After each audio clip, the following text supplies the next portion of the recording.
It's been a long week, right? Are you ready to wind down? Why not? It's time for the Wine Time Fridays podcast with Shelley and Phil.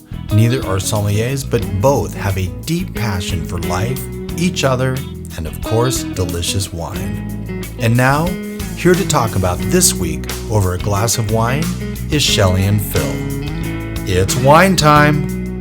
Hello and welcome to another episode of Wine Time Fridays with Shelley and Phil, episode 204 on this Friday, March 15th. Shelley is prepared to ring the bell. Happy Friday, Shelley. It's wine time. What the heck is that? Ring for wine? What? Is that what came in the mail today? No. Okay, I have to show everybody on YouTube and, of course, our guests, Jonathan and Dan. We've got apparently a new wine bell.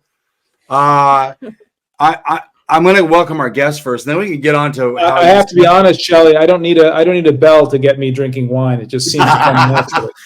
Well, this seems like a good segue then. Before we introduce you guys, we had 10 acres that we lived on. She's got a very soft voice, and when it was time to quit and have wine time, we have a big wine bell on our house, which you have presently, and she rang that thing really hard. That I could hear, and that signified wine time, which we've incorporated into Wine Time Fridays. Terrific. And apparently a different bell. That one caught me off guard.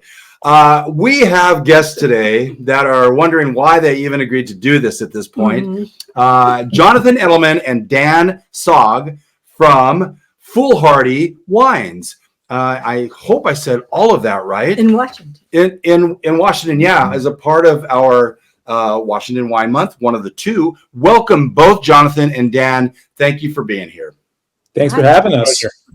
Okay, let's get started. We've got It's time for wine. we've got 4 wines we're going to be tasting through. Dan, please tell me you're going to be sipping some as well, or did he not send you? Dan is down in the other country of California. Yeah, it's like I move around quite a bit, so actually I do not have any of our wines with me, but I know these wines all well. So Yes. so I think I'll be able to muddle through without any in my glass. I'm currently in Walla, and Foolhardy is based in Walla, Washington, although the vineyards that we work with are throughout the Columbia Valley. And in fact, the first wine you're tasting this evening, the Foolhardy Sauvignon Blanc 2022, is from the Evergreen Vineyard, which is way up on the Columbia River near the Gorge Amphitheater. So a good 2 to 2.5 hours away from where I'm sitting right now in Walla.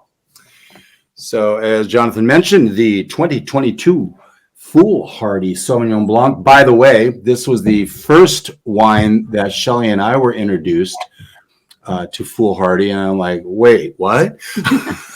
This is really good. Let's go ahead and toast this up to health, wealth, abundance, gratitude, romance, And peace on earth. and peace on earth. Those are all good options. Sorry, Dan, you're going to have to enjoy your... I'm not. whiskey sour. I've heard it's like bad luck to toast with water, but that's what I've got right now. Is it? Oh, no. Yeah, I don't know where I heard that.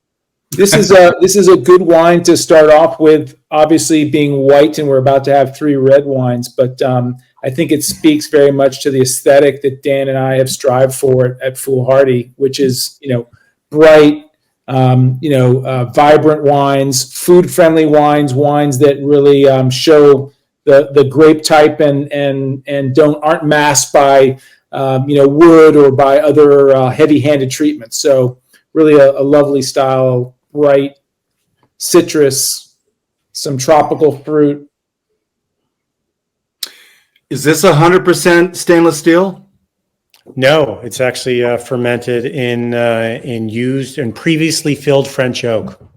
Okay, so Wow. pretty neutral then anyway. Yes, mostly neutral. Certainly, there's no new barrels in there, but it's a site that has a lot of natural vibrancy to it. A lot of chalk in the soil, as you can tell. There's a lot of bright citrus acidity, and so the fermentation in used barrels just imparts a little bit of texture and weight to the palate that I think works very well with this fruit source. This is one of the most it's really balanced Sauvignon Blancs I've had in a whole long time. Probably since the last time I had this this one. This it doesn't taste oaky at all.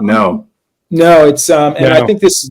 We didn't make our first vintage at Foolhardy was 2016, so we're a relatively new winery. We're a small winery. We only make 7 wines, depending on what Mother Nature gives us, 1,200 to 1,400 cases. But we didn't even make a white wine in the first 3 vintages. Really? I think I can speak for Dan. We both feel that Washington is naturally excels at red wines, both because of the soil types and the weather conditions. White wines can be more challenging because we have hot weather and we don't have soils that are necessarily ideal for particularly Sauvignon Blanc. So we feel very fortunate to be working with Evergreen, which is just a terrific vineyard for white wines, but specifically for the small amount of Sauvignon Blanc they have. How far away are these Evergreen vineyards from Cave B Winery, which is right up there by the gorge? Well, it's not it's not in the Columbia Gorge. It's near the Gorge Amphitheater. So the other direction. Cave B is like right next door to the amphitheater. So this vineyard is about 2 miles past the amphitheater, right on the river. So if you were to go to a concert and decide to walk north, you would eventually hit this vineyard. Down, right? Yes. And even though it's only a couple of hours, just the change in distance, really, it's a cooler site. Obviously, all of Washington is a relatively warm growing zone. Sure. But just the soil type in particular, and Dan, I think is a big proponent of having the right soil types for white wines in particular, but for all wines. Well, don't you also get some coolness from the river that kind of keeps things a little cool in the summer? Sure, it's definitely a cooler part of the state, and this is a wine that I really like serving to people who aren't familiar with Foolhardy or who might have some preconceptions about Sauvignon Blanc from Washington State or the West Coast in general, because it's not what a lot of people are expecting. I mean, just in terms of the vibrancy, the freshness, the minerality, it has a lot more in common with the Sauvignon Blancs that I associate with the Loire Valley in France. It does, yeah. It's actually absolutely delicious. I kind of, because we've said Foolhardy so many times, can we talk a little bit about how we came up with the name Foolhardy? Are you guys really foolhardy? Well, I think we all are to be in the wine world of any type. I mean, I think I'm a former professional chef. Dan's been in the wine world his whole career. Those are industries that attract slightly off base, slightly oddball people. It's not for mainstream America. So I think it's a fitting name, but the reality is neither Dan and I wanted to name a winery after ourselves. That's just not our style. Sure. And so the only name that we wanted to certainly be able to trademark and control was the name of the winery. And it turns out, many of your listeners may know this, that in the United States, trademark wine, liquor, and beer are all in the same area. In other words, you have to compete with those various producers for a name. So beer makers and in particular make hundreds of different beer types a year. A brewery could make 200 or 300 types of beer in a year if they're a large brewery. So finding a name was not easy. So we brainstormed, we thought of all sorts of ideas, and eventually my much better half, Stacy, threw out the idea of Foolhardy. We like it because it's very recognizable, and it also symbolizes the crazy journey one goes through when you're in the wine industry. So it was fitting. So, Jonathan. Lucy, come here. Come here. Where is she? She's trying to drag her diaper off by going under anything she can. She's Yes. not stupid. She's a miniature schnauzer, but she's a punk. There we go. I'm glad we clarified for those who might not be watching on video that we're talking about a dog here, not someone in the audience. Exactly. If there's any punk other than a dog, it'd be me. Let's just make that clear. I might just keep all of that in. I wasn't going to. But so Dan and I are huge animal people for the record. So both dog and cats. This wine, Dan was referencing the Loire, but both Dan and I have backgrounds originally drinking wine that came from the old world, particularly France. And then our first winemaking experiences were in France. So, we come with an aesthetic that is very much influenced by French winemaking, the old world, so to speak. That doesn't make it better or worse. It just makes it specific to our palate. So right. We often refer to ourselves as bringing an old world aesthetic to new world vineyards. I mean, we're definitely making Washington State wines, but in the spectrum of Washington wines, we're somewhere that we're looking for brighter, more balanced, more vibrant style wines, very food friendly. I say food friendly a lot, meaning that it's a wine that has some acidity, that doesn't fight food with oak or extraction, and is balanced. So, Jonathan, what would you pair with this lovely Sauvignon Blanc? Well, it's one of the few wines that we make that I think can be an aperitif. In other words, you can enjoy. It's light. It's not a high alcohol wine. It's vibrant. It has acid, which makes you want to have dinner. But this is something that go beautifully with grilled fish. It could go with seafood. It could also go with spicy vegetarian or fowl. If you like Indian food or Chinese food, it can do that. I mean, this is I would say of all our wines, I'd be interested to hear if Dan agrees. This is the wine that is the most flexible in terms of going with food. Dan? Yeah, I do agree, and I think that applies very often to, crisp mineral white wines are as food flexible as any out there. I mean, you think of something like Champagne or Loire whites, or they just work, or German wines they just work in so many different contexts. And I should have mentioned cheese. I think there's still quite a stereotype that cheese should be had with red wine. Dan and I probably disagree that maybe white wine goes better with most cheese. So that's another option. Doesn't it really depend on the cheese? Because there's going to be some brie and some lighter cheese that this is going to be perfect. Chardonnay is going to go with a nice creamy cheese. But yeah, for sure, on those real pungent blue cheese and just these really sharp flavors, you're going to probably want a little red wine to kind of cut through that a little bit, right? Sure. Or no wine. I mean, it depends. I mean, That's true. Well, that doesn't make any sense in this house, but yeah. Neither Dan and I are overly obsessed with pairing wines. It's fun to talk about. We like doing it. I tend to be the type of person that says there's certain things I wouldn't do, as opposed to saying you can't do this. I think most options are decent options. I mean, you want to enjoy your glass of wine regardless of what you're eating with it. And if you have a strong preference, one of the most important things for wine drinkers is to figure out what they like. There's so many different styles of wines out there. And that's one of the great things about Washington, pitching Washington Wine Month, is that there are a lot of different styles out there. And we represent, one particular approach to winemaking in the state, and there are many others. Seems like a good time to mention that today is the first day of Taste Washington, right? Yeah, I think there have been some events going on for the last couple of days, and then the big grand tasting this weekend. And this little puppy right here, why don't you guys, if you are going to Taste Washington, have planned on going, or think, oh yeah, we should go. This is one of the top 20 wines you should try, according to Sean Sullivan of the Northwest Wine Report shouted us out. Sean was the editor at the Wine Enthusiast for a number of years covering Washington, and now has launched his own journalistic site covering Oregon and Washington, and also British Columbia and Canada. And while Dan and I don't know him personally, we certainly know his work, and he's one of the most consistent and broad cover of both the wine world, the wines themselves, but also the industry and the people.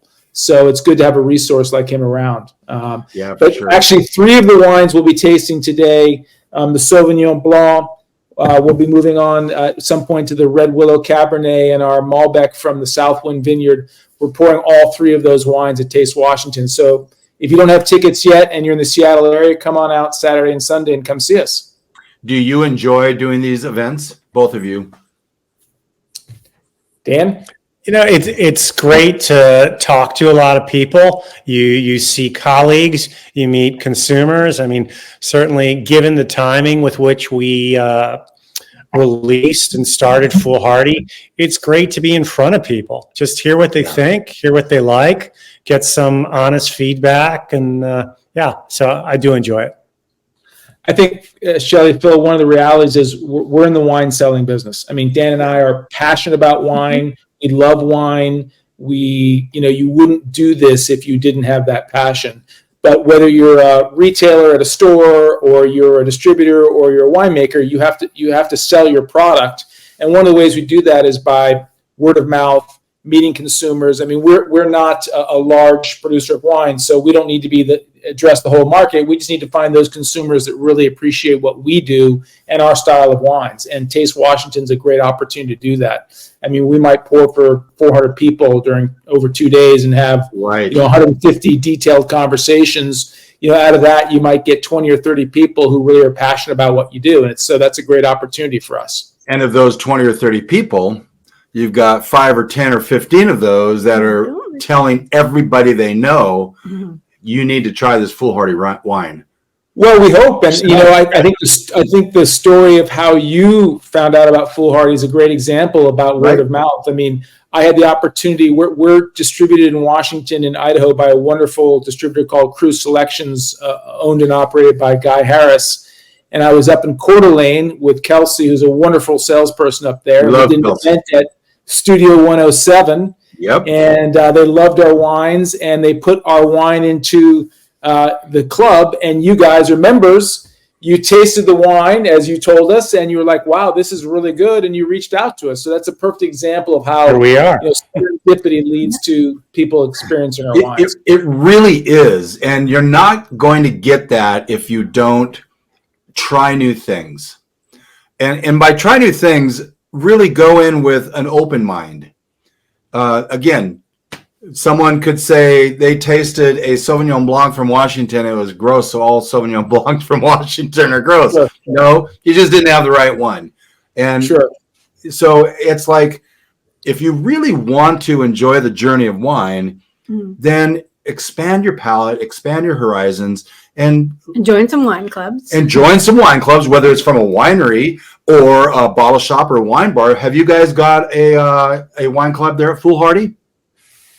We do. We've got we release wine twice a year, and one of the nice things about our club is you get complete flexibility. You get to choose what wine is in your package, or skip it if you're not interested, or you've got too much wine. So we're big fans of people getting exposure to all our wines and all our vintages, but we don't like this idea of holding people hostage. So we're super flexible. It's a big part. And thanks for pitching clubs in general. I mean, both for bottle shops and for wineries, it's a huge economic lifeline, because you have consistency of customers and people buying your wine, experiencing it, telling other people. So it's absolutely a big part of what we do. We do sell through distribution, but we're only in 6 states, which is not a lot, but we don't make a lot of wine. So it's not like we could be nationally distributed in 50 states. We simply don't make enough wine to do that. Is that something that you're aspiring to do? What is the sweet spot for cases produced? If I'll jump in, I'll just say you can't, given the nature of the wine industry, and wine production, you can't really have a set number. You're going to see some variability vintage to vintage. And honestly, we want to make the best wine we possibly can every vintage. And in 2022, that's going to mean more wine. And in 2023, that's going to be less. And the essence of winemaking is responding to the facts on the ground. Right. I'll answer your question from a different perspective. Dan, as always, is spot on. We're trying to make specific styles of wine. And, Dan's told me something many years ago, which I think is very true. As a winemaker, if you don't know where you're trying to go with your wines, you'll never get there, because you make so many decisions that, and you never know what are going to lead to the successful results you're looking for. I mention that because there's not infinite number of vineyards in Washington State that are aligned with our style of winemaking.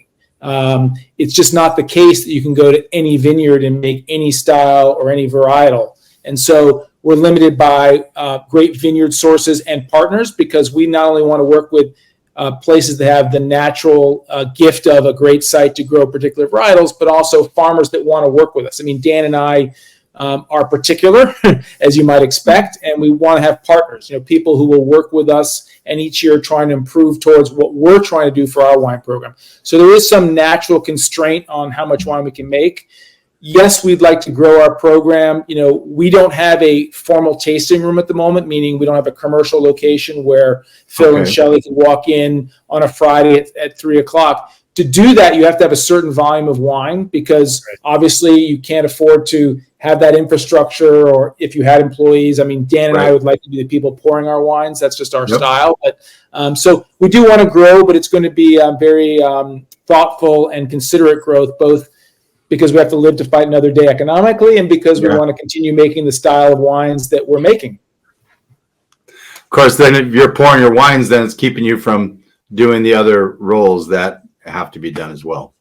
Sure, but I mean, it's like a lot of the labor of a wine production comes at pretty defined times. So yeah, we're not going to be pouring the wines when we're knee deep in grapes, but we'd love to present the wine to people who want to try them, when it works.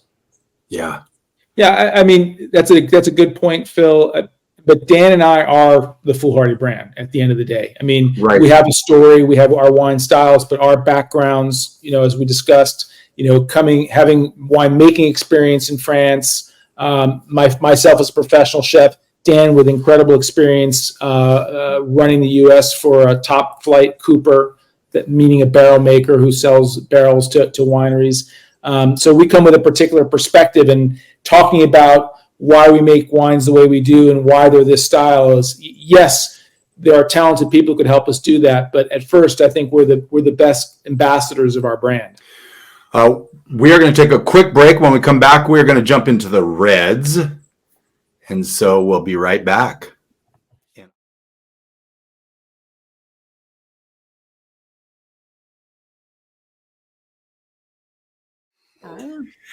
Welcome back to Wine Time Fridays. Yeah. Welcome back to Wine Time Fridays. We've got Shelley, myself, Dan, and Jonathan, and Lucy sitting on Shelley's lap, because Lucy's a punk and wants to apparently be a part of our little podcast. Speaking of dogs and you guys being dog lovers, do you have a winery dog? Many wineries have a winery dog, right? Yeah. So, a funny story. I'm talking over Dan. Our first vintage in 2016, we met up with someone who Dan already met, a guy named Brian Rudine, wonderful winemaker. He was the winemaker at Canvasback for Duckhorn, and now is running the winery at Echoland, which is an amazing facility in Walla. And he had a wonderful dog, and it was running around the winery, and we were all excited. And the next year, Washington State decided that dogs are not supposed to be in wineries, so it's technically not allowed to have a dog in a winery, which Dan and I can personally assure you, of all the issues in a winery, the dog is really not an issue. But that is the rule. Jeez. Washington State is pretty smart, though. Sorry. Oh, there we are. So you're just, while you're opening up the next wine, one thing Dan and I would tell you is that our wines love air. So, you will have this opportunity, and anyone who tries our wine who buys a bottle, to try the bottle the next day, whether it be the Sauvignon Blanc or the first Cabernet you're having here. And you might even enjoy it more the next day. These are wines really, really do well with air. We are huge fans of, I think we have 3 or 4 fancy decanters and aerators. Rarely get used.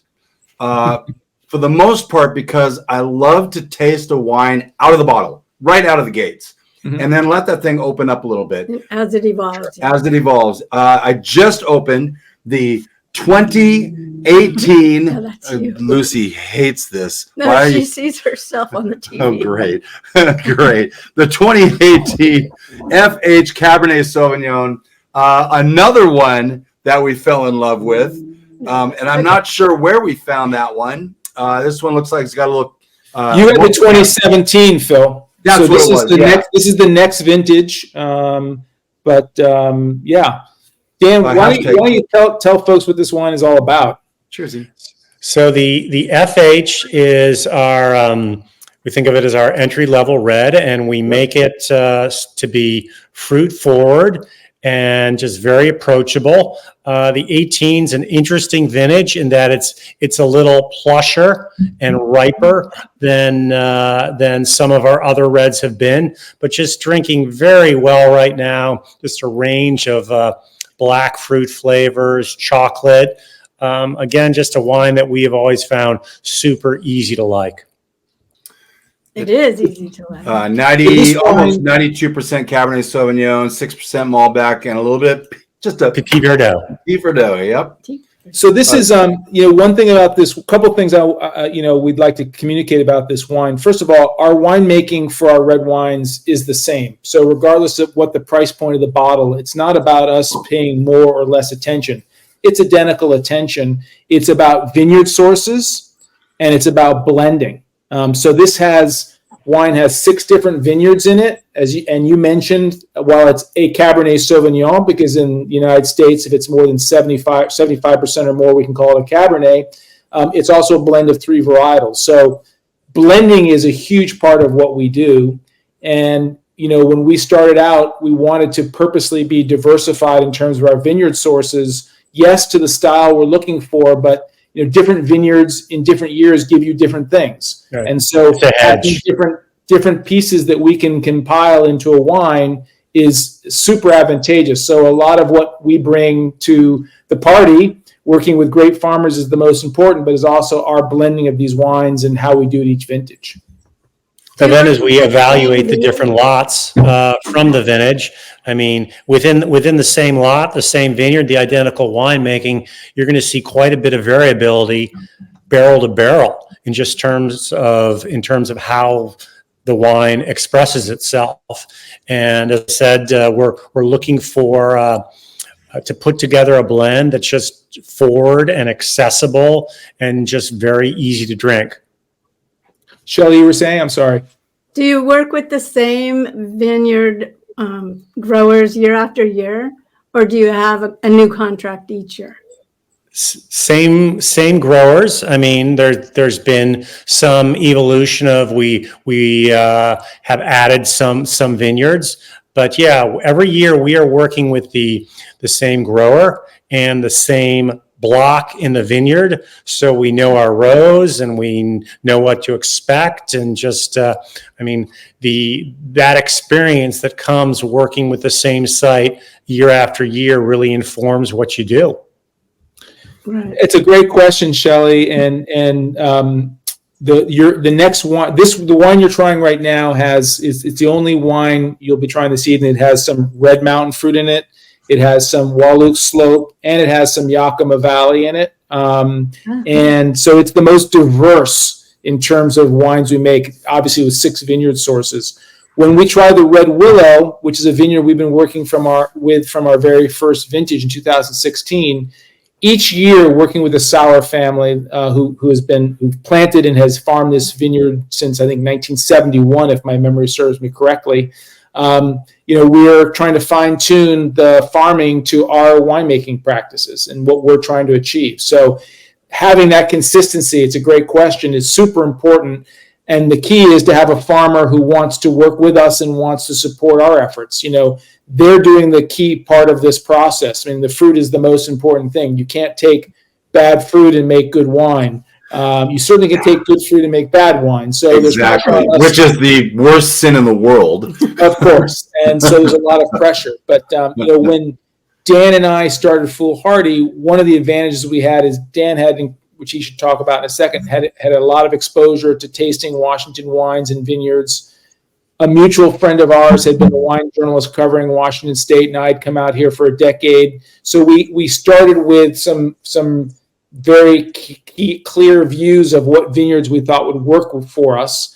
And, the reason why we came to Washington, you haven't asked this question, but we're not Washingtonians. We're not from Washington State. In fact, Dan and I met in college in Maine way back in the day. So we came because of access to top flight vineyards. And, even if we were, Bill Gates, and wanted to go down to Sonoma or Napa, it's very hard to get into the best vineyards of Northern California. Right. Washington has great potential, great vineyards, and our ability to work with some of the best farmers in the state is one of the key reasons, if not the reason, why we're here. I'd also add that in Washington State, we are able to work with vineyards that have very old vines. We work with one block planted in 1972. Our Red Willow block was from 1991. Elephant Mountain is from 99. And that kind of opportunity to walk in and get fruit sources of this quality simply isn't there in many of the premier regions of Northern California. I think that would surprise people that there were vineyards early 70s in Washington, and yet the first real wine pushed were in the early 80s in terms of the wines, just because it takes time to develop, and then everyone's kind of poo-pooing the fact that you're too cold in Washington. How can you grow any grapes? Have you been to Eastern Washington? Well, Phil, you bring up a great point that, I'd say something that everyone, including people in the industry and winemakers, underestimate often is the time it takes to get it right. And Northern California makes some terrific wines. And the Napa Valley, they date back to the 19th century. And then you talk about regions like Bordeaux and Burgundy, centuries, if not millennia. And so Washington State remains a relatively young winemaking region. So there's still a lot that as an industry we're figuring out, but just the quality of the vineyards just speaks to the potential of what the region can become. We're making a lot of very good wines, but nothing leads me to think that they're not going to continue to get better and better as we learn more about what works here. They're moving in a forward direction very quickly. Yeah. And I think it's a great opportunity for consumers. I'm never afraid to talk dollars and cents, as Dan often quotes the famous line, price sets expectations. We sell this wine for $35 retail, which is not an inexpensive bottle of wine, but given the pedigree of these vineyards, the effort that's going in here, the packaging, this would be a much more expensive bottle of wine if it was from Northern California. That doesn't necessarily make it better or worse, but it means that we're offering consumer a lot of value for what they're paying for. At least we like to think so, in this style of wine. Obviously, there are different styles of wine, and consumers are free to choose what they want. For sure. Shelley is not shy about saying, if you haven't been to Walla Walla, you better go now, because it is growing. It's growing fast. That's going to make the real estate go up, which makes the wine go up. It's the supply and demand, increased prices. And you want to get there before it's way too crowded. Yeah, and so this is one example of that. This can be laid down too, right? Our wines age very well. It sure seems like this is one that could lay down for at least 5 years if you wanted it to. I think so. And this is probably, Phil, I think Dan would agree, this is probably the most approachable day one of all of our FHs we've made, but I still think it has 5 years ahead of us. One of the things, Shelley, Phil, you may have noticed, so this is our current release, the 2018. So we like our wines to spend at least a year and a half, 2 years in glass before releasing it. As Dan said earlier, time is one thing, including with the development of wine, that you just cannot replicate. It's, there's something that comes with giving a wine time to integrate and express itself and have that fruit really pop and give you that plush aspect of this wine in particular. And this one was one of the most important things that I'm sorry, go ahead, Sean. Sorry, it was 22 months in oak. This one? 22, 21 months in oak, generally for our red wines, yes. And it's 100% French oak and 22 months in... 33% new. Yeah, that's right. 33% new, that's right. So if you were to... There are a couple of things that differentiate our winemaking. Winemaking is a spectrum, right? You always have to decide what you want to be biased towards. relatively speaking, Foolhardy uses less new wood than a lot of premier winemakers in Washington State or even Northern California.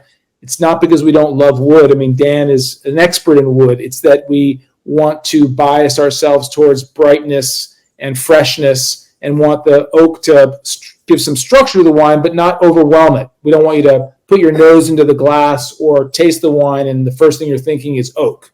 So that's our particular style.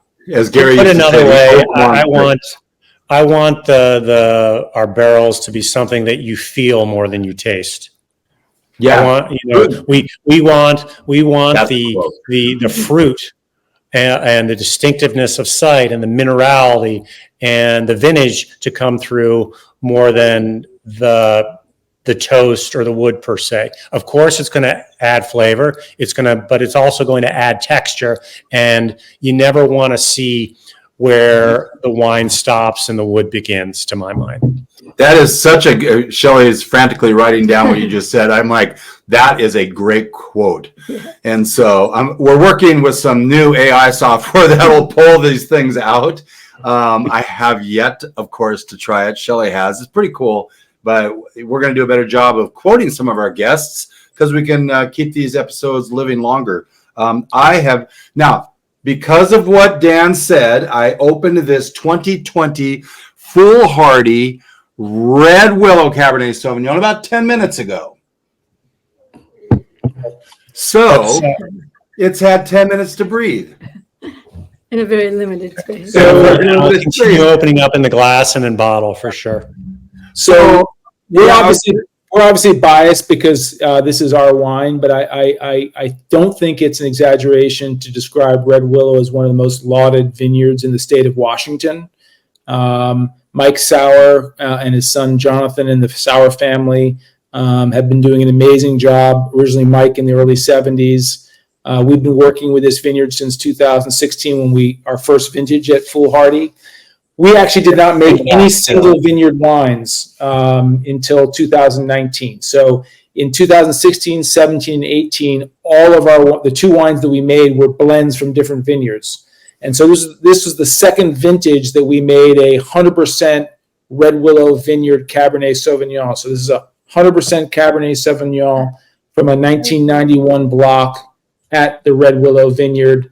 And I think Dan can describe why this is a very particular vineyard for Cabernet. Well, it's as Jonathan was saying. So 2016 to 18, it was just blended wines, and that really was our philosophy. But I mean, the quality of the 19 pretty much forced us to bottle this separately as a single vineyard wine. And you know what? In retrospect, we very well could have made a single vineyard wine from this block before then. But 2019 was the first time we did it. And to me, it's such a special site because it, as much as any Cabernet vineyard in Washington State or California, I feel that it really captures the best of New World meets Old World. There's a distinctive tannin profile to it, just the texture and the mouthfeel that is very reminiscent to me of Bordeaux and of the Médoc. I grew up drinking those wines. That's where I cut my teeth. And yet at the same time, there's a red berry floral spiciness to it that really speaks of ripe New World fruit. So it for me has the best of both worlds, and is a wine that I really love this vineyard and love the Cabernet that comes off it. It's delicious. Yeah, the very first time it hit my tongue, I'm like, wow, this is, by the way, the FH softened up in that short time is in my glass. It softened up relatively quickly. This has that softness on the front of my tongue, and then it worked its way back, and you get those tannins. But they're very structured. They're not sharp at all. And I suspect once this is in the glass for a little bit longer, it's going to soften up quite nicely. It absolutely will. And this is another wine. I mean, this has easily another 10, 15 years of life ahead of it. Just to put things to put things in perspective for you guys, we only produce 50 cases of this wine, Wow. which is about as small as most wineries will produce a wine. Now, we had more wine available to us. We had numerous barrels to select from 2020 Red Willow. And, again, this is also a blend in that we were choosing parts of particular barrels to put together a 50 case lot of wine that we eventually bottled. So even when we're making a single vineyard wine, blending is a big part of what we do. Similar with the Sauvignon Blanc, even, where we were blending between the wine that had gone through malolactic fermentation to give it some body and some richness, and the wine that did not. So we're always making decisions about what barrels, what subsection of barrels put together to make the wines. So 2 months and 2 days ago, we met these guys in a nice little wine bar in downtown Walla Walla when it was minus 800 degrees and snowing. And It was a beautiful sight. it was very beautiful. But when we were arranging the time to meet, Jonathan was like, we're going to be blending all day. It'll be a nice break. So you guys are constantly blending. I mean, fooling and year. I think it's fair to say we're constantly tasting. Yeah. We're following the evolution of each barrel. That's both as a benefit to thinking about blending strategies, but also that's what a winemaker has to do. I mean, you have to keep track of your wines and make sure you're on top of it. I mean, it's one thing we want to do as little as possible to our wines, but we want to pay enormous amount of attention. That might seem like that's a juxtaposition that doesn't work, but it actually works quite well in winemaking. So we're paying close attention. And then we have very explicit periods of time where we're making an effort to trial. In other words, looking at various combinations to see what we think will make sense and what won't make sense. So, but to be very clear, and when Dan and I are not blending our wines or tasting our barrels, we're actually not drinking our wine all the time at all. Quite the opposite. We're drinking other people's wines, not only from Washington State, but from around the world. I mean, one of the biggest mistakes a winemaker can do is the French call it cellar palate, where you're tasting your own wine constantly over and over again, and you lose perspective. Exactly. You lose an ability to differentiate your wine from other styles, and you're also not learning. You're not learning about other vineyards, other winemaking techniques. So, Dan and I are passionate, for example, about German Riesling. So if you come over during harvest, if we're drinking a wine, it might be a German Riesling, not a Washington State Cabernet. Well, this is a great segue, because you both have the perspective of old world wines and new world wines. We have a series, Old World versus New World. Sure. Last week we did just a plethora of things, because last Wednesday 2 days ago was International Riesling Day. So we did a Riesling from Alsace, a Riesling from Mosel, and 2 Rieslings from Washington State. And I did not expect the one from Mosel to be as sweet as it was. It was sweet. It was sweet. It was delicious. There's a huge range. I mean, from really coming across as pretty much bone dry to intensely sweet. Yeah. So, I mean, fortunately, the Germans have not demonstrated themselves to be particularly good marketers. I say fortunately because that's why so many great wines are so widely available at reasonable prices. But I think good point. Qualitatively, bang for the buck, I don't think there's a better wine region on earth. Yeah, it was really interesting to taste through those 4 Rieslings. And it was advertised as a dry. Yeah, well, the person that sold it to me said, there's a Dr. Lewis and a Dr. Herman. We got the Dr. Herman. They said both of these are dry Rieslings. I'm like, great. We respectfully just did not like the sweet one as much as some other people would. In fact, we gave that bottle to our assistant because she likes a little sweeter wine. But he said it was dry, so it caught us off guard a little bit. Yeah. I mean, I also think with German Riesling, the further you go up the sweetness scale, the more the wines benefit from bottle age. I mean, you don't really see the complexity and the aroma and just everything that makes German Riesling so magical when they're babies.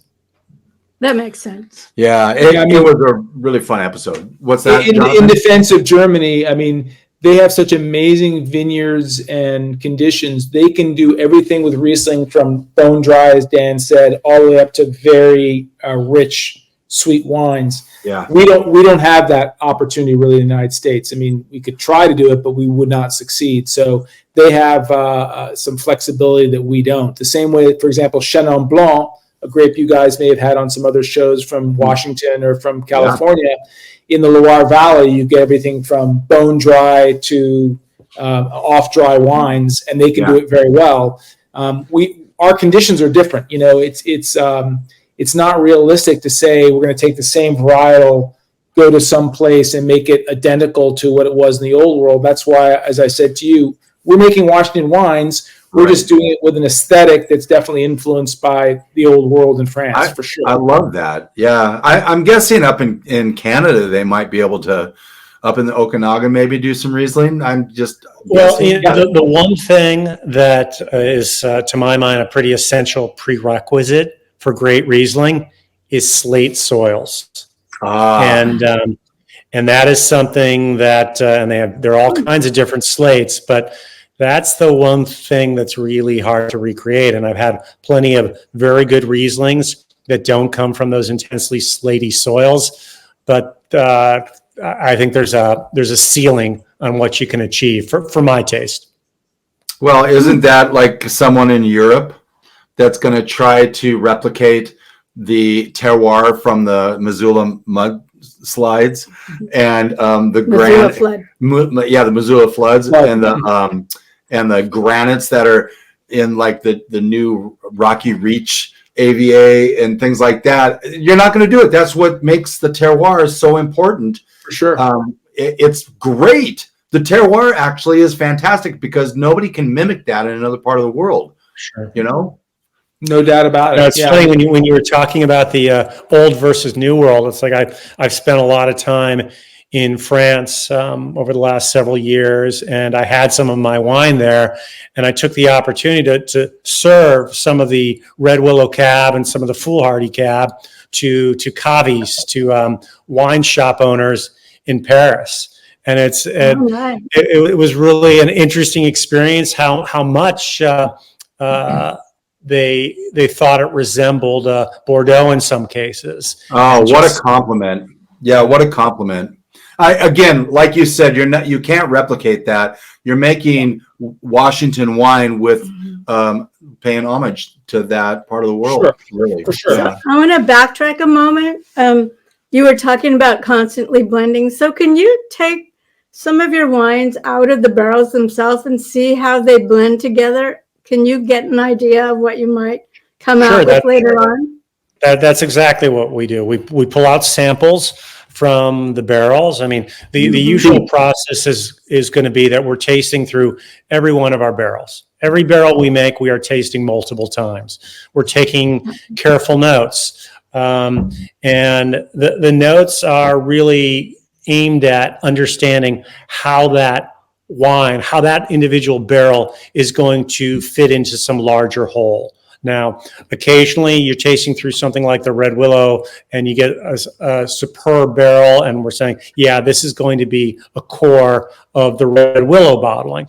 But we also use some Red Willow in the Foolhardy Cab. So you're focusing on flavors, tannin profile, texture, just all these different components that are going to be essential for the ultimate style of the finished wine.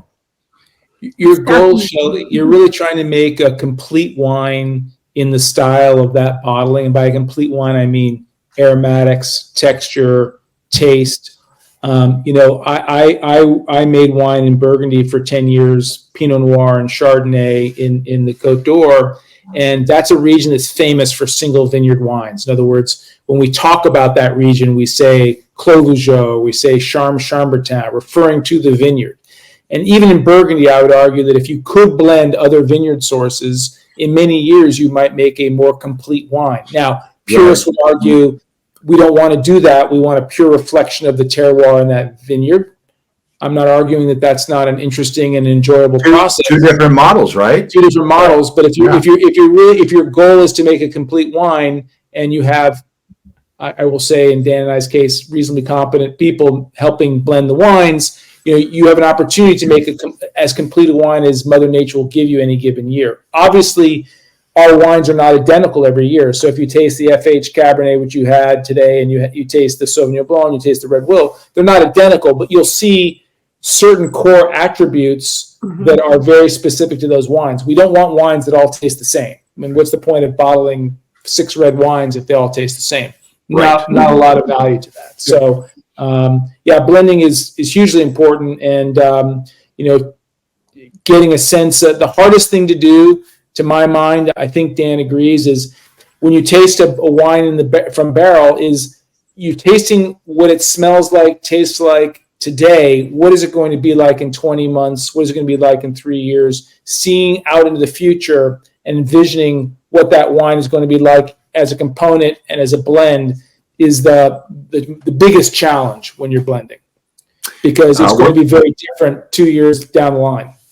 Exactly. And that's, I guess, the trick. We're going to take one more break. That's a big skill. Yeah, it is a huge skill. Jonathan keeps saying, I think Dan would agree with me. When we come back, I'm going to ask how in the world you guys can agree on these finished wines as they move forward when we come back.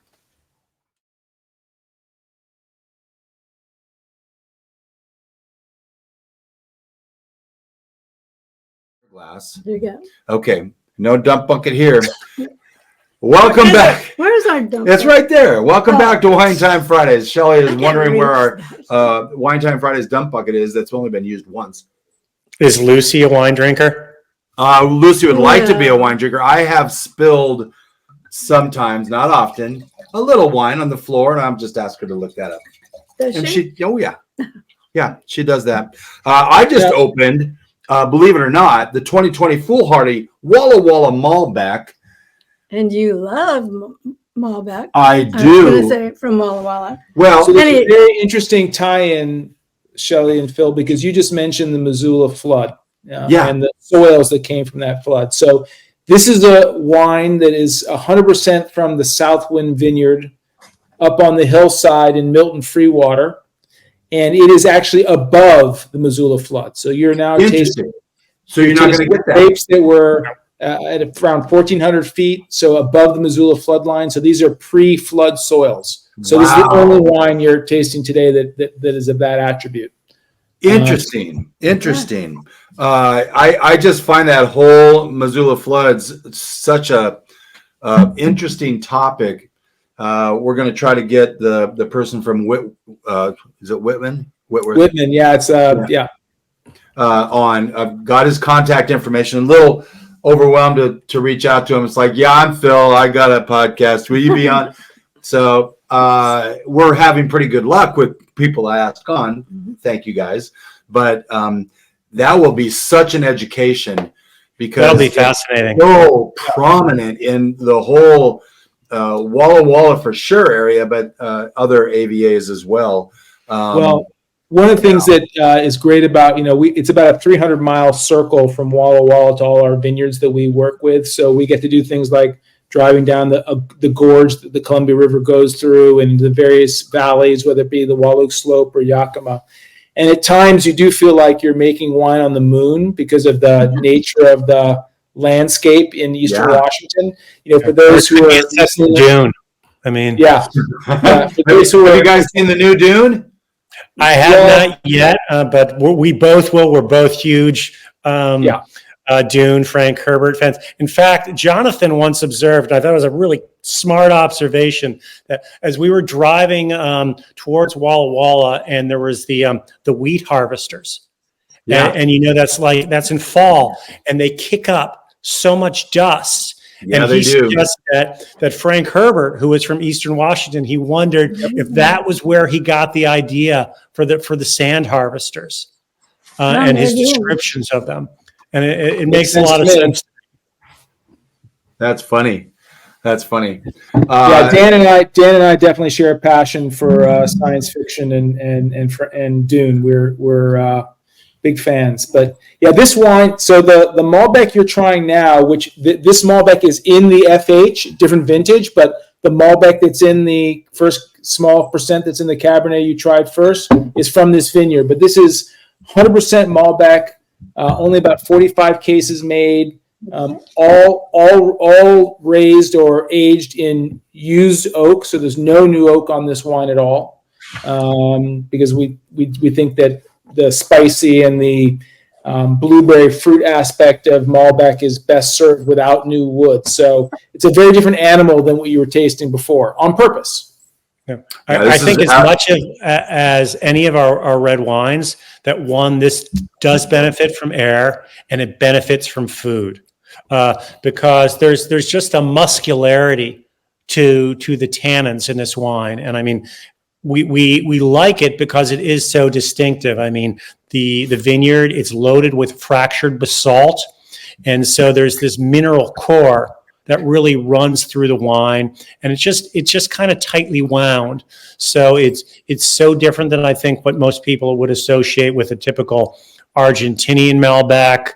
Probably a little closer in spirit to Cahors, but again, it has a range of fruit flavors and these exotic spice tones that we consistently see, like cardamom, that really sets it apart from our Cabernet that we produce at Foolhardy. And I would tell you, if you came to visit the winery and you were smelling this right out of the barrel at times, you wouldn't believe how spicy and black pepper, and I mean, when it first comes out of the barrel, it's really just really powerful. I was going to say I poured this at 28 minutes open in the bottle, as opposed to that Cab Sauv, which was 10 minutes open in the bottle, and so this had a little time to open up for sure. When we went into the break, I was asking about how you guys can, you can be on the same page, but you're still two individual people. How do you decide which direction to go when you guys are both maybe adamant of going one direction and the other is like, I really think this direction? How do you guys deal with that? I would love to know what happens on those. Yeah. Well, there's a lot of things. Yeah, go ahead, Dan. I was just going to say that, so we have been doing this a while, and I think really one of the things that's been a great advantage for us from the beginning is a shared aesthetic, that we're both looking for similar traits in a wine. We're not looking to make the biggest, richest, most powerful wine. We're looking to capture what's best about the fruit source in that given vintage. So generally speaking, we're going to, more often than not, really be on the same page in terms of what we're getting from that lot and from the barrels that we're working with. So it's not that we're not really butting heads in terms of the blending so much. Okay. Sorry. Go ahead, Shelley. That probably set you apart in Washington a lot because they make very big reds. A lot of them are very big. Sure. And you're not really blending or making wine in that direction. Absolutely. And we're very proud to, amongst other winemakers, that we're not alone, who are showing that Washington can do different styles, right? It's great for consumers to have choice. It's great for consumers to find the style that they like. And we're trying to make wines very specific to what we're passionate about. I will add to what Dan said. First and foremost, we've known each other longer than we would care to admit and been friends for a very, very long period of time.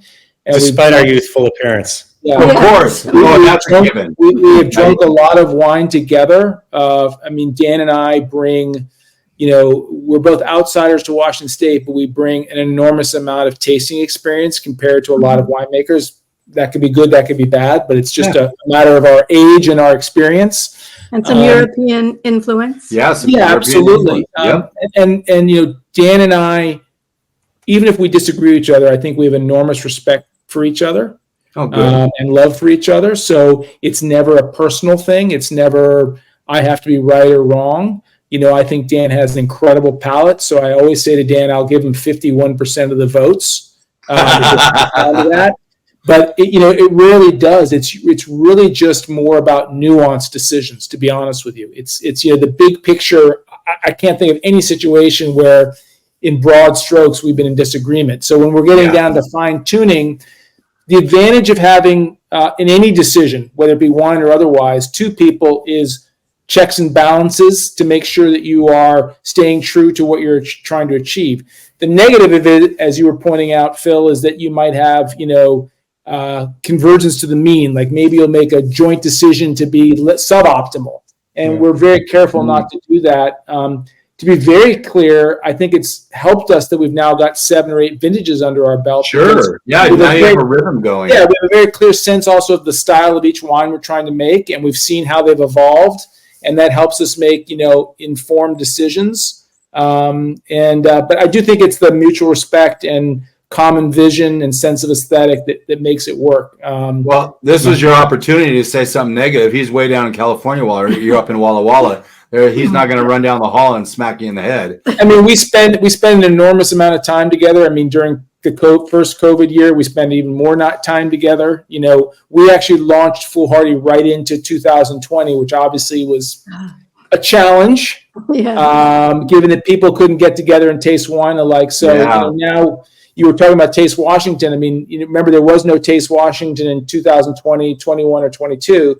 Yeah. So this is only the second one we've had since Foolhardy's been in existence. So it's a great opportunity. But I think, I would also add, though, one of the things we like about the Walla Walla wine community is being able to taste our wines and our friends and colleagues' wines together and getting people's input. Dan and I are never afraid to hear what people have to say. Nice. We learn. We learn by tasting their wines. We also learn about their reaction to our wines, right? And so we've gotten great insight and thoughts from colleagues and friends who are in the wine world. And you never want to close your ears. I think that's super smart. We have a wine word of the week, Shelley. We do. Yeah, and apparently I haven't put a sponsor on it. So I'm going to do that right now. Okay. This is the CDA Gourmet Wine Word of the Week. Staves. Jonathan, sit back, relax, enjoy the wine that's poured in your glass, because staves are the individual wooden planks that form the body of the barrel that wine is fermenting in. They are typically made from oak, but other woods like chestnut, acacia can be used. How about Hungarian oak? There's a Hungarian oak, and there's of course United States American oak, yeah. And so Dan, why don't you give us a crash course a little bit, given your background in cooperage and coopering, a little bit about staves and what goes into making a barrel and all the millions of so as I said, since 2019, I've been responsible for U.S. sales for Tunnery Cavin, which is based in Burgundy, essentially between Chablis and Champagne. And I can tell you that, coopering is a blend of art and science, much like winemaking. Mm-hmm. It's like winemaking. The ultimate quality of a barrel is going to be largely determined by your base material. That is the quality of the wood with which you're working. At Cavin, we work exclusively with French oak. Other coopers, larger coopers, are going to work with other wood sources. They might work with acacia. They might have American oak. They might have Eastern European oak, though that has gotten more complicated over the last couple of years, given world events. I'm still of the opinion that the finest oak barrels available are made with French oak. And that is because there's a subtlety to them There's a refinement and a focus and a polish and a complexity. Now, much like extending that winemaking metaphor, yes, your grapes are going to determine the quality of your wine. Your picking decisions that determine how good the grapes are going to have a huge factor. But the human factor is always preeminent. So you look at a region like Burgundy, and you go and you taste someone's, say, 10 different Vin Romanée Les Souchaux. Well, they're going to have some common ground because of the vineyard source, but they're also going to have marked differences because of the winemaking decisions. And it's the aesthetic that you bring and the attention to detail that you bring that is going to really shape not only the quality, but the style of the barrels. And so when you're talking top tier barrels, it's not a question of right or wrong. It's a question of what qualities are you looking for? What style are you looking for to bring to your wine? And I mean, that's what barrels are. They are one of the ultimate tools that a winemaker has to shape the style of their wine. So you are able to choose between various wood sources, but you're also making very specific decisions about how you're toasting the barrels. Is it a long toast? Is it a short toast? Is it a briefer toast with a higher flame? Is it a longer toast with Don't they have grades of those toasts? No, unfortunately, there are no industry standards. So as I say to many of my clients, if it's not confusing, it's not French Coopers, okay? So it's like, we're going to have what we call a medium toast, but they're going to be, compared to other Coopers, it's going to be different. And no one's announcing what they do. It's like a lot of Coopers are trying to like keep their cards close to their vest, which and you see the same thing in winemaking, which I find kind of silly because there's no magic recipe. It's like everyone's doing a variation on the same theme. So it's really about faith in the Cooper that you're working with. If I was asked 2 years ago what terroir means, I would have said, well, it's the soil, it's the wind and sun angles, it's the slope, it's all of those components in the vineyard. And now? And now I say all of the above. And now it's the barrel. Where did it come from? What's the barrel come from? Yeah, the toasting. Now, the barrel came from an oak tree. What was the oak tree? What was that soil? It's amazing the variables that are under the umbrella of terroir. Yeah. Well, there's so much, so many fascinating differences about oak sources. I mean, some of the oak sources that are probably most familiar to people, like Allier in center France. It's a collection of different forests that fall under that umbrella, but they'll tend to bring some vanilla tones or a certain kind of spiciness. And of course, these traits express themselves differently depending upon the wine that goes in them.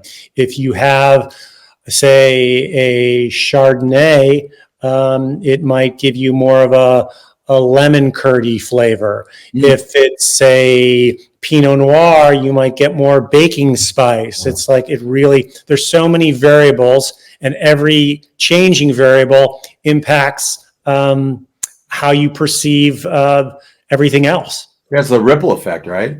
Exactly. Yeah. I mean, there's So no doubt. if the wine is aged in oak, can it Yes. age in the cellar longer? Oh, Does that have anything to do with it? nice question. So every winemaker is making a decision about how long they want to keep their wines in barrel. Now, I would say those winemakers at Yellowtail are not making those type. well, I don't know. I don't know. I can't speak for Yellowtail, but I doubt that given their You price have points, to they're know. using I do love picking barrels. on Yellowtail. They're going to be using alternative products, I suspect. Most less expensive wines are not going into an oak barrel, which can range anywhere these days from maybe at the bottom 900 euros up to 14 or 1500 euros, which is like, $1,600+ So it's only wines that are selling for, at least like $50 or so retail that can where those numbers work. Yeah. Shelley, you made a great point, though, because winemaking is about also choosing what type of vessel you're fermenting the wine in, meaning when it's actually converting sugar to alcohol. And then the élevage, as the French would say, the raising of the wine. We traditionally think of almost all wines being in oak, but, what type of oak, what shape of barrel, eggs, cement, the Rhone Valley, famous for raising wines not in oak in many cases, or barriques or large oak vessels. So there's all sorts of decisions that are about style and in some cases tradition. We don't really have that long of tradition in Washington State.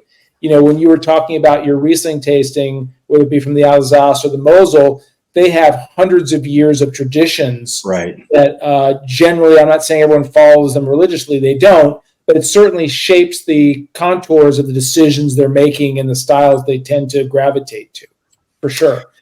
So but I would also add that, Dan's, since 2009, his experience with Cavin has had a huge advantage for us.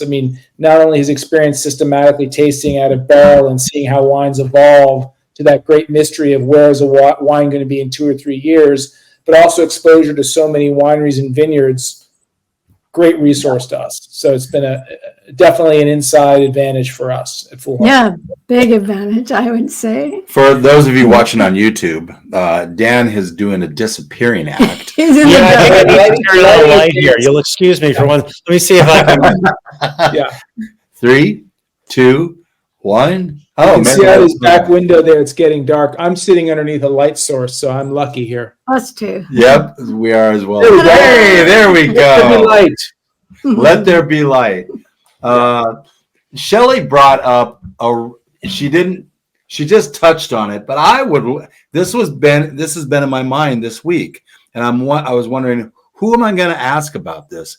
But oak chips, for those who are making wine at home, they have this, I believe, illusion. I may be way off base, that the oak chips are just the same as being in an oak barrel. You guys can both speak on this. I'm guessing what the answer is going to be, but why don't you explain the differences on that, if you wouldn't mind, because Well, we don't want to discourage anyone from making their no, wine. but but please. Just, So every winemaker is got to make decisions that work within the context of their financial realities, and so not everyone can afford, as I said, a new French oak barrel or a new American oak barrel. So with less expensive wines, there are different products available to impart the flavor of oak. It can be inserting staves into tanks. It can be fermenting with oak chips. It can be oak powder. And it's not really a right or wrong. And there's certainly variability just as there's variability in quality and style within barrels. There are some better products out there. So I'm not going to say that it's good or bad. It's just the reality of how people make their wines. Yeah, to put the economics into perspective for you, and Dan will correct my poor math, but a typical Bordeaux size barrel might hold 25 cases of wine. And as Dan said, let's just say you pay $1,500 for that. Yeah, I think they're closer to 2,000 these days. Yeah. Often. So you're contributing 60, 70, 80, maybe even at the top end, $100 a case of cost just for the barrel. Yeah. So when you're developing your bucks right there. Yeah. So you tasted our 4 wines so far. So I'm just giving you, $30 for the Sauvignon Blanc, $35 for the FH, $80, which is our most expensive wine, the Red Willow, and then $50 for the Malbec. Yep. We have at least, we're not just trying to gouge consumers. It has to do with how much we're paying for our fruit and our farming partners. It has to do with our process for fermenting the wine. It has to do with our packaging. It has to do with our barrels. Winemaking, quality winemaking, is about spending dollars. It's an expensive thing to do, and so there's a good reason why people trying to hit lower price points aren't going to be using oak barrels. They're expensive. Right. Yep. And if you were making wine at It's home, not for you here, but that's if you make wine at home and have 5 gallons of wine, you can't really put it in a giant barrel. Right. That's very hard to do because when you get down to very small volumes, and now we're getting into like real inside baseball winemaking, it gets really hard to 2 or 3 ferment. months. Inside baseball, baseball season's about to start. Mariners have won 2 games at the time of this recording in the first spring training deal. My sister was at one of them, and yeah, they're hopefully do better. Well, Phil, you're hitting one of the reasons why Dan and I at times have trouble in Washington, because our sports allegiance are not to Washington State. So needless to say, we're not a member of the 12 man club. So. But Cleveland, the Cardinal, right? The no, Cardinal? one of them. Dan is a diehard Browns fan. Yeah. So yeah, and that's good. If we know who their quarterback was, because I have no idea right now. Our current quarterback? Yeah, who is quarterback? It looks like it's just Sean Watson. There. Oh yes. Oh, no controversy there. Yeah. Dan is not a fan. Let me just say that. Well, a lot of people share Dan's opinion. So you mentioned the price points on all these. Thank you. But Sure. we've got the alcohol by volume on the Sauvignon Blanc 12.7, 14.6 on the Foolhardy, the FH Cabernet Sauvignon, 12.3 on the Cabernet Sauvignon number 3. 14.3. 14.3. I'm sorry. I was reading that sideways. By the way, thank you for putting these. Really easy to read, except for that one was, vertical. And then this last Malbec is 14.6. You know what? On the standards we've been seeing, these are moderate to kind of low. I mean, we've been seeing some 15.1 and 15.3. These are actually high. I mean, the Sauvignon Blanc is pretty typical. We've had lower, but we have probably, I think it's fair to say, our alcohols are a little bit lower as we move forward in our vintages. As I said, one of the great, Dan and I would like to tell you that in 2016, our very first vintage at Foolhardy, we did everything exactly the way we wanted, perfect. That, of course, would not be true. So each vintage, we're learning about the vineyard, we're learning about our winemaking, we're perfecting our art. There's not a vintage we haven't made that we're not proud of, but we certainly hope that our best days are in front of us and we have even better vintages to come. I mean, that's got 7 vintages of data point right now. So, yes. I mean, that's in the wine world, that's a very small window. Mm-hmm. So very small, for sure.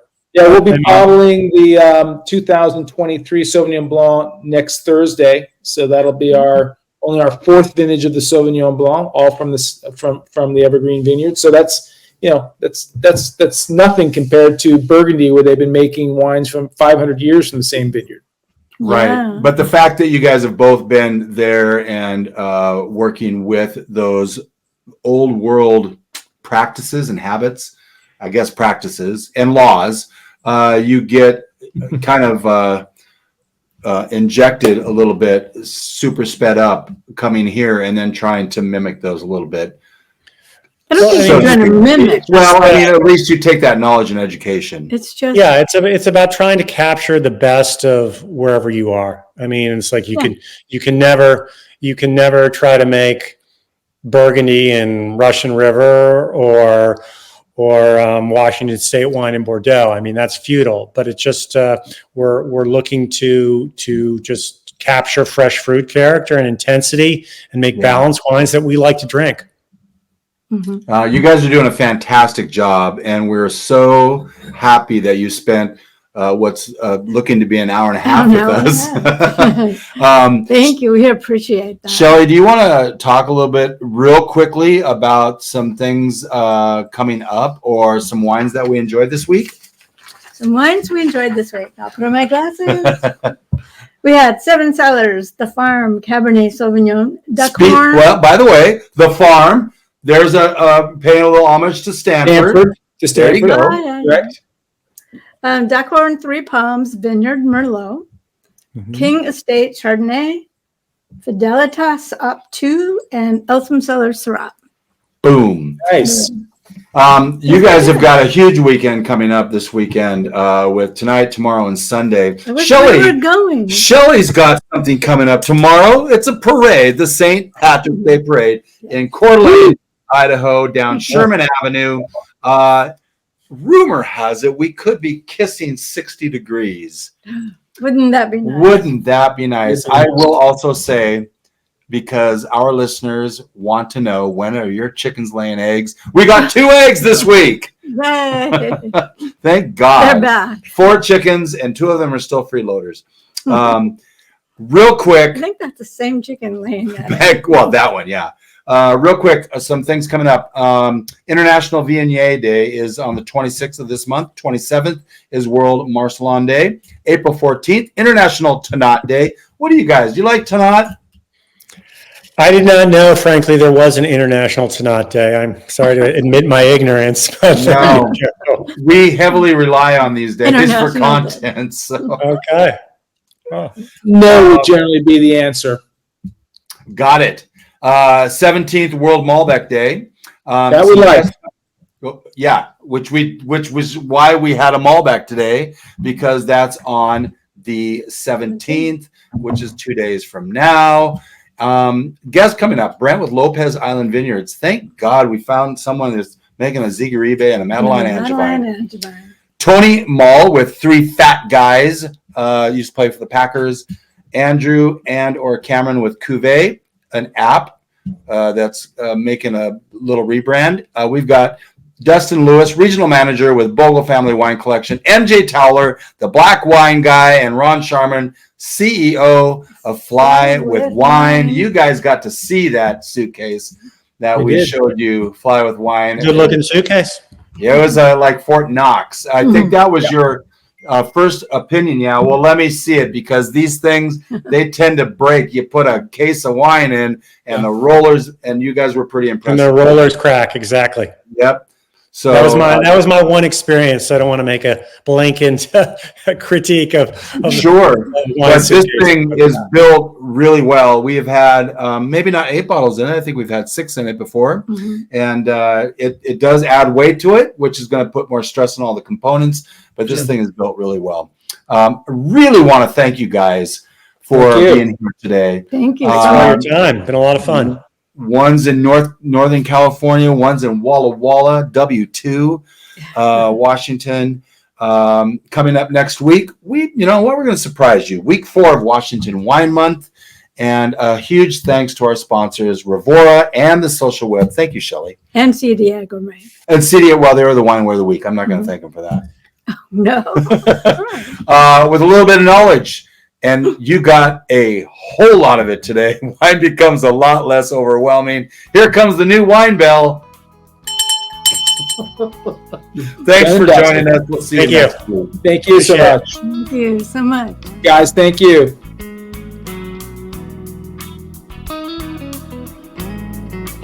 Thank you for spending part of your day to wind down with Shelley and Phil. Remember, you can listen to any episode of the Wine Time Fridays podcast by visiting winetimefridays.com or wherever you get your podcasts. And join us on our Wine Time Fridays Facebook page, Instagram, or on Twitter, which is @VintageTweets, for daily conversation. Until next week, here's our toast to you. To health, wealth, abundance, gratitude, peace on earth, and of course, romance.